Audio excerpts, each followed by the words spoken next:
കണ്ണൂർ ചെമ്പന്തൊട്ടി പള്ളത്ത് 50-കാരനെ കാണാതായി. ഒഴുക്കിൽപ്പെട്ടതായി സംശയം. പള്ളം സ്വദേശി സജി ജോസഫിനെയാണ് കാണാതായത്.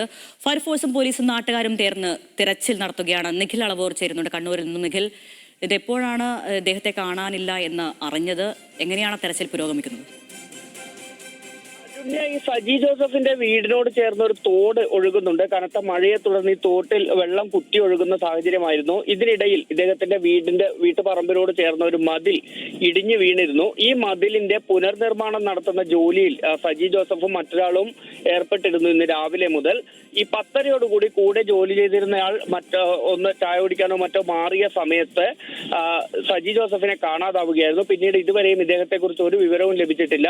വലിയ രീതിയിലുള്ള തിരച്ചിൽ ഇപ്പോൾ പ്രദേശത്ത് നടക്കുന്നുണ്ട്. ഈ തോട്ടിൽ വലിയ രീതിയിൽ കുത്തൊഴുക്ക് ഉണ്ട് എന്നതുകൊണ്ട് തന്നെ ഒഴുക്കിൽപ്പെട്ട് കുറച്ച് ദൂരേക്ക് ഒഴുകിപ്പോയോ എന്നൊരു സംശയമാണ് ഇപ്പോൾ ഉള്ളത്. അതുകൊണ്ടാണ് ഫയർഫോഴ്സും പോലീസും നാട്ടുകാരും എല്ലാം ചേർന്ന് ഈ തോട്ടിലും തോട്ടിന്റെ പരിസരങ്ങളിലും അതിന്റെ കരയിലുമൊക്കെയായി ഇപ്പോൾ പരിശോധന നടത്തിക്കൊണ്ടിരിക്കുന്നത്.